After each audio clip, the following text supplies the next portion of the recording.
All right, my name is Shauna Fowler, and I'm interviewing Carlette Negrete. And she is a good friend of mine. And basically, she came here from Mexico when she was 12, and so I'm basically interviewing her about her experience as being a Latino in America, essentially. So, what basically was it like coming here from Mexico when you were 12? It was the most difficult thing I have done in my entire Really? life. Why? Wow. It was so sad. It was like you grow up with your family, you're super close with them, getting together every weekend, and it's everything that you know, and they just kind of take it away, and you have to start over in this little town in the US where you're the only Hispanic. Wow. So, what was that like? Because you didn't know English very well, right? Nope, I did not. It was super hard also, like going to school. It was hard making friends. Everybody was super friendly and they tried talking to me, but I mean, how do you understand really people? Right, yeah. It's so hard. And then when you're so close, it's just so hard, like missing out on your family or any family events, not seeing them. It was actually a very depressing time. I'd believe that sounds really hard. I'd believe that that would be super difficult.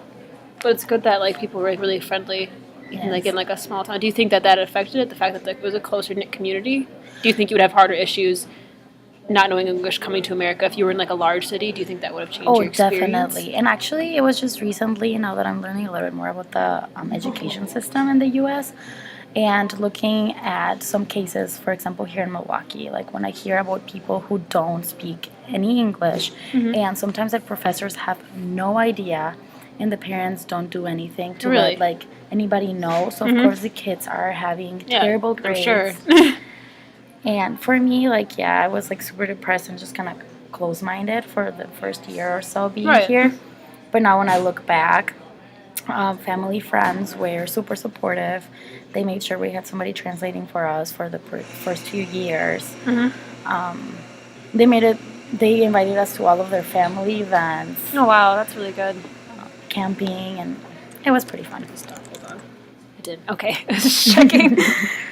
So basically, you felt like do you feel like you had to assimilate to the culture here in order? Did you feel like you had to like let certain parts of your culture go in order to fit in? Oh, definitely. I mean, when I first moved here, I had the huge stereotype of every American being super tall and blonde with blue Really, we're eyes. not like Swedish. Yeah, no, well, that was the idea. That's really funny. No, it's when I moved here and I was like, sweet. But then I also was aware of the stereotypes that people have of Mexican people.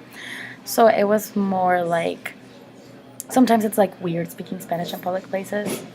But at the same time, just more recently, it's more about proving everybody wrong and just Right. me being myself and loving my culture and still like loving the US because, of course, I mean, I've got great opportunities here. Yeah.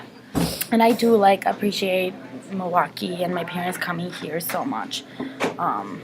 So yeah, at one point I did think maybe my accent I had to like fix it or change it. Really. Now I know that my accent is freaking sexy. So No, that's a really, I think, good stance to have on it because I know a lot of, I feel like in like this class in particular, we talk about how, like especially back in like not so much now. I mean, yes, now, but especially back in like in the mid-century or so, when people had to assimilate, they would like change their names and they would like dye their hair and like make themselves like basically like erase like all kind of cultural identity that they had.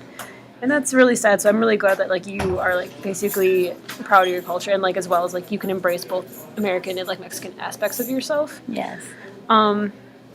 Do you think you still encounter prejudice? And if so, is it kind of like in what form? Like, is it kind of like very openly prejudiced, like openly racist, or is it more like subtle?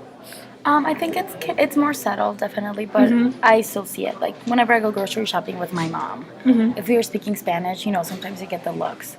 Really? Yeah. Oh my gosh. Yes. Especially like in where I'm from. I'm Seymour, Wisconsin. It's a super small town.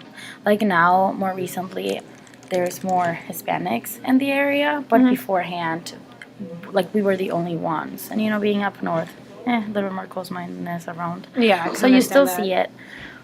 But at the same time, whenever I see those things, I think being in Milwaukee with like a bigger community has helped me so much because now if it happens, I kind of do say it a little bit louder because I am not afraid or ashamed or anything. And on the contrary, I feel lucky because I can do both. So Yeah, I think that's definitely a really great experience, and I'm really glad that like more and more people I feel like are taking your outlook on being a Mexican American and being a naturalized citizen of this country, and like still being very proud of who they are. So, thanks for letting me interview.